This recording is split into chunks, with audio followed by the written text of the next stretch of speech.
Hey you, it's Jess here and welcome to my channel. Today we are setting up the October pages in my reading journal and I'm using some Tombows and some pencils and this Copic fine liner in 0.3. And this is my A5 notebook therapy notebook journal. So you can see I've already penciled everything out. I had a lovely evening of just penciling all of this out. So I'm a professional artist, but I pretty much only draw digitally on my iPad or on my computer these days. I haven't done a sketchbook or anything in so long, so I haven't really done much drawing straight onto paper in ages, like maybe a couple of years. So I was really excited to actually go and do this month. Last month for September, I did use some Marigoto Solis stickers and some ripped papers and sort of did a sticker scrapbooky feel. But I was like, you know what, this time I want to draw everything out myself except for the Halloween reading challenge. I'm going to use a sticker set from Scribble Prints Co for the reading challenge, which we'll do on the next 2 pages together. But I thought for this dashboard, I wanted to draw everything myself and just have some fun sketching again. So I was thinking what do I actually want to do for the layout? And then I was reminded about the Goosebump books that have the sort of slime title across the top. So I thought I could do October that way and do slime all around the page. So that's what I did here. I just did half a page on the second one because I thought it didn't need too much. But I had a lot of fun putting that slime in. And then I was looking up sort of October Halloween journaling spreads, and I saw this one, I was just on Google Images, this one where they did the wiggly calendar lines, and I thought they just looked really fun and sort of part of the theme. I don't know, it just felt like a fun addition to this theme, so I put that as my calendar. And then I was looking at references on Pinterest of Halloween-y stuff, and I loved these people dressed up as sort of pumpkins and ghosts, and the Scream ghost face as well, in sort of a fun way, in a girly way. So I thought I would, recreate those. So the Scream one I did completely by myself, including the hand holding the phone, and I was very, very proud of myself. The other two, the ghost and the pumpkin head, I did use a reference to draw from, but the pumpkin girl head, I added the axe to the hand, and then the ghost person, I decided not to do the sunglasses that they were wearing in the picture. But I was inspired by those images, and I thought we could do a purple, a pink, and an orange, and a bit of yellow kind of spread, and really fun, pastel-y, bright Halloween. But I did the Scream ghost face with the phone in the hand, all from scratch from my imagination, and I was very, very pleased with myself because I haven't kind of done that in a long time. I really do work from references, but I find that's just the best way to get the best looking, because I was trained to use references and I like to use those, although growing up I always drew from my imagination, but for my professional work I prefer to be able to use a little bit more realism. Anyway, so I thought I'd do my list for my TBR, what I'm gonna read this month. And then I was like, you know what? The other thing I like to do in October is watch scary movies. We all love our Halloween movies. Well, some of us, during the month. So I thought I'd do a list, and I decided to do a pre-list where I could fill it out if, I did empty circles so I could fill them in with black if I watched the movie. So I could remind myself of some of the movies I could watch. But if I watch any extra movies, I can add it to the list as well. So I did a mini list. I think I only ended up doing 3 while you on camera. Well, here's my cat, Heidi, who is definitely a Halloween cat. She's calico. I love her Halloween colors. But I added Young Frankenstein, which is one of my all-time favorite films for Halloween. I recently bought the Blu-ray because I couldn't find it online anywhere. So I own Young Frankenstein. I love it so much. I added Bram Stoker's Dracula, although I wrote Stoker wrong, and I know that as I was writing it. Anyway, just Nothing is ever spelled correctly. But I love Bram Stoker's Dracula, including Keanu Reeves' horrible accent. I adore it. I think it's perfect. So I just love it in every way. And I added Scream as well because I love Scream. Although I've watched Scream 1 and 2, so I'm hoping this year to watch Scream 3 for the first time. And I think that's where I'm going to stop with those movies. I think the trilogy will be just fine to watch, but I'm hoping to watch Scream 3 this year, but maybe I can get like Scream 1 or 2 on as well. And since then, I've put in Casper, Addams Family. It's kind of a throw-up whether I watch Addams Family or Addams Family Values. I think I actually prefer the second movie more because Debbie is one of my favorite like antagonists of all time. She's technically an antagonist, but I feel like she perfectly works in the Addams Family. But anyway, I love Addams Family movies from the 90s. I got Hocus Pocus on here, and then one of my all-time favorites from childhood is Ernest Scared Stupid. Growing up, I adored Ernest films, so I still love Jim Varney so much, so I put that on there. And then maybe the Scary Movie movies as well. I actually watched the Scary Movie movies before I ever watched Scream, which is funny because it really parodies it. But anyway, I love those two. But I'm just going to color these in, especially the slime, with purple. So how about we spend this time talking about my TBR. So in terms of my Halloween book challenge from Scribble Prints Co, I've already filled in 2, and one of them is a book with witches or magic, and I put in The Poison Song by Jen Williams. I just finished this the other week, last week. And this is her Winnowing Fire trilogy, and one of the main groups of characters in it are fell witches, and they create like green fire, and they create it by sucking out the life force of things, whether this be people or whatever has a life force. They use it to create this like eldritch green fire, and they're called witches in the world. So I was like, you know what, I'm going to include this because I was looking at witch books and there weren't a lot that I was interested in.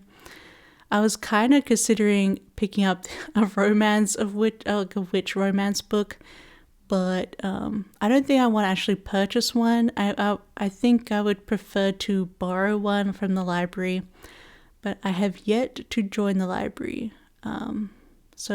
Which I know I need to do, but yeah, I also don't know what is actually in English on their collection because obviously I'd be joining a Finnish library here in Helsinki, but I have to go down there in person to join it. But yeah, but, growing up when I was a kid, my mom was actually a librarian for quite a long time, so I spent a lot of my childhood in libraries, at school, at the ones that she worked in, and also just the local libraries. So I would like to get down there and join the library and see what's in their collection. But yeah, soon, I hope so. I think, yeah, because I'm not really a romance reader, I thought it'd be kind of funny to read one to see how they're like. But I don't think I want to actually buy one. So eventually I might try them out. Then we have a book with the other book that I filled in already is Read a Book at Night. I thought that would be simple, and I just did one of the last books I just finished, which was The Glass Hotel by Emily St. John Mandel, and I really, really enjoyed that, actually. I should say I gave The Poison Song 5 stars. I really loved that trilogy. I ate it up, and actually it would be a really good Halloween read, that trilogy, because it has like witches, it has hive mind, alien bug things, like weird stuff, slimes and maggots and stuff. And then there's like elf-like people who drink human blood, so vampire-y people. It's all pretty, it's a kind of grim, it's almost a grim fantasy, but I feel like a lot the people in it make it sort of like, oh, it's grim, but I love these people, they're so great, I love them. But that is possible fantasy read if you're looking for that for spooky months. But yeah, so I read The Glass Hotel, Especially at Night, and that's actually also, I felt like, still kind of went with the theme because it's not a horror or anything like that. It's kind of somewhat a little bit supernaturally, but not so much. But it was a real bummer of a book. My friend Samantha on Goodreads, she gave it 3 stars and she said it's beautifully written, but it's a total bummer. And I actually gave it 4.5 because it was beautifully written and a bit of a bummer. I don't mind a bummer book. I thought it was really beautiful, and I think her writing is just so accessible and interesting, and there's a lot of empathy into it. I know, I really enjoyed it. So so that's what I did for Read a Book at Night. And then we have a book with a black cover, and I'm going to do this. This is an actual horror book. It's called ENQUIRIES, and it's a comedy horror, and it's written technically by the author Garth Marenghi, but he is made up by, oh gosh, what is his name? I've completely forgotten his name. But Garth Marenghi is a fake horror author. He was created for a TV show and also a Fringe show as well, I think. And but he's gone, and the actor Matthew Holness, that's his name, the creator, went and actually wrote some horror books, so like as if they were written by Garth Marenghi. And I have both of them on hardcover, and they're signed as well, which I love them. I love them so much. But I actually ended up buying them on audiobook as well because they're read in the character of Garth Marenghi. And it's just so funny. So this is the second one. I read the other one last Halloween, so I thought I'd read ENQUIRIES this time. And it technically has a black cover, so I'm going to do that for that prompt. But it's horror. There's some legitimate body horror was in the first book, but it's a very just humorous because Garth Marenghi is just a ridiculous character and a ridiculous writer. And then I have the next one we have is a book published in October, and I'm picking one. I've pre-ordered it. It's getting published on October 22nd, and it's called Where the Dead Brides Gather. I apologize, I don't have the author in front of me, but she is, I believe, a Nigerian author. She's African author. And it's like a fantasy horror where, and it's sort of intermingled with Nigerian folklore about brides, and I don't know, it looks really interesting. So I'm looking forward to reading that when it comes out on the 22nd. Oh, here what I'm doing on the calendar is adding some little Korean stickers from Sticker Gift Store that I recently picked up. And I thought I'd mark out Halloween and also my birthday on the 16th with just some cute little stickers. And I thought they went well and just added a little bit more interest to that calendar. And then the final prompt is a classic horror novel. And I looked up, I just Googled it, what's a classic horror novel that I could read? And I kind of read all of them. I'm not really a horror reader, except I've read all the classics and sort of gothic ones as well. Especially during university, we kind of most of the courses had a classic horror in them. Like The Turn of the Shrew and things like that. And I've read Dracula, Frankenstein's a horror and a sci-fi, I read that. But so I was thinking, maybe what about short stories? Because there's one book of short stories that I started reading and I never finished, and it's called The King in Yellow. So that's what I'm going to read for that, because it is considered a classic horror book. And I first learned about the book because I've learned that it was a huge influence on True Detective Season 1. So if you love True Detective Season 1, you might be interested in reading The King in Yellow. It's not a huge inspiration, but every short story in the book, there's the King in Yellow book exists within those stories, in those worlds, and if you read it, you go insane. So that's kind of fun, and then you're reading it yourself. But anyway, that's the horror classic. I'm going to say it's a novel because it's a collection of stories.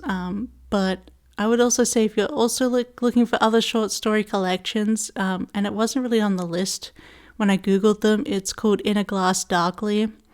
And that was a really good collection of little horror stories. There's a great one about a little evil monkey. And also another really good one where he when he's walking alone at night, he keeps hearing footsteps behind him, following him, and there's never anyone there. Anyway, those are really good in Glass Darkly. But I've already read them. So, but I've only read like the first couple of stories in The King in Yellow. I never finished it because I read it a few years ago. So I thought I'd finally just reread the whole book and finish it up. And I thought it'd be perfect for the prompt. Plus it gives me a K for my alphabet challenge. Okay, so here's the other pages. I decided just to keep this one simple and just put some of the slime across the top. And then these pages where I totally winged it. I thought first here I'm just going to put the pumpkins in and the one page and then color them in as I do them. And then like the next page would be like a review page for when I finish books. But I decided why don't I just, like literally as I'm putting the pumpkins down, I decide why don't I just space these out and have 3 per page, and then I could put reviews next to them for the books that fulfill the prompt. So you're going to see me do that there. I decided to whip out the Tombow and make some lines there where so I know where to write. And it's very casual because I didn't want to do too many more outline things like in the first page. Kind of want to keep it more simple and just have like the slime across the top. So I'm going to put in some Tombow lines to designate where I want to write my reviews, and then I'm going to add some book covers so I can put some book cover stickers from SPC, so I can print off and put the book covers in as well for the review. And then I put in some 5-star stickers from SPC so I can fill those out when I'm done with them. But yeah, so this page is going to come across like, yeah, here, this is where I literally decide, okay, I'm going to make this into a review page. I had no plans before then, but it's nice to sometimes just to have a sheet of stickers and just go for it, especially because these ones from Scribble Prints Co are removable matte, so you can pick them up a few times and change things, which is nice. But what else is on my TBR besides the Halloween challenge? Well, I just finished the next Emily St. John Mandel book, which is Sea of Tranquility, and I gave that 4 stars. I really loved it. I think it's supposed to come after The Glass Hotel because it is connected to that book. Like it has the same some of the same characters in it. It happens like in the same world, but I think actually it doesn't matter which way you read them. But you'll still be like, oh, okay, that's what's going on here. Either way that you read them, but I would say if you've read Sea of Tranquility or The Glass Hotel, you should read the other one because it like completes the story basically.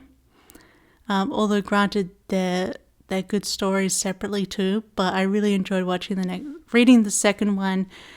I didn't love it as much of The Glass Hotel. I still really loved it. I just put it 0.5 less than The Glass Hotel. I don't know. It's just overall, I think I preferred The Glass Hotel, but I still loved The Sea of Tranquility. And I'm thinking actually now I'll probably read more of Emily's books. And then also on my TBR is a couple of novellas. So we have The Fireborn Blade, which I thought would be perfect for F in my alphabet challenge. But it looks really fun. Like it's about a lady knight and she's hunting a dragon. I didn't look too much else into that. I just want to like pick it up and read it. But I did buy that on Kindle. And I think it's going to be a novella duology. So like the second and final book has either come out just now or it's come out in October. So I thought I'd read The Fireborn Blade, plus I have an F in my alphabet challenge. I've heard this is a really good fantasy novella. It's also apparently sapphic, I think. I don't know. We'll have to see. I do enjoy their covers though. They're very pretty. And then the other novella I have on my TBR, it comes out on October 1st, and that is, I don't know if it's Live Suit or Live Suit. Live Suit, Live Suit. It's kind of the Sims problem too. Is it live mode or live mode? Anyway, this is the first novella for the new James S.A. Corey series the series is called Captives War. But I literally just finished the first book of that, which is The Mercy of Gods. And this is the first novella to come out, so I'm so excited to have some more of this world and read some more of that. But that's really my current TBR. I'm not sure what else, if I'll have everything finished by then. Like A Day of Fallen Night is like 35-hour long audiobook. Did I talk about that book? That's a book with night in the title. It's the prequel to Power of the Orange Tree. I'm sorry, this is my 3rd time doing this voiceover and I have no idea what I've said anymore. in the actual, this voiceover. But that's like a 35-hour audiobook, and then I have Incarcerat, which I don't know, I think that's maybe only 12 hours. So I have to see what else I have time to fit in an audiobook. Yeah, I don't know. I guess we'll see what else I could fit into my Kindle. I don't know what else I might put on my TBR. Let me have a look at my fall TBR. We're just about finished this spread actually.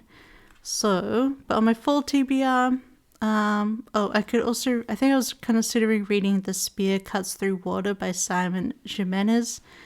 And I also own Ancillary Justice by Anne Leckie, and that's my partner's favorite book, so I need to read that at some point. I also own Warbreaker by Brandon Sanderson and Paladin's Grace by T. Kingfisher. And those are my full TBR, so they might pop out in October too. But that is everything, and I'm just going to add these little bats from the SBC sheet and color them in black. But that is my October reading journal pages finished. I think if when I need to do more reviews, I'm just going to do another double spread with the slime across the top, and maybe just put in some like little boxes like I did on the first page, like the ripped note pages or the speech bubble, to like do some review sections for the books that aren't included in the prompt, just to do some extra reviews. But yeah, so that is everything. I hope you enjoyed watching me do this journaling for October. Something different again, because I haven't done any like full drawing designs for you yet. But hopefully we'll do some more in the coming months. But yeah, let me know if you like this. Don't forget to give it a big thumbs up, and don't forget to subscribe if you want to see more. Comment down below, what are you reading for October? Are you doing a Halloween challenge? Or recommend any horror books that you think I might like more contemporary ones that I might vibe with. But otherwise, I hope you have a wonderful October and a wonderful reading month if you do so, or even movie month. Let me know if there's any movies you also watch in Halloween time too. But otherwise, I guess I will see you next time. I'm so proud. I love this. Okay, bye-bye. I love you. Bye-bye.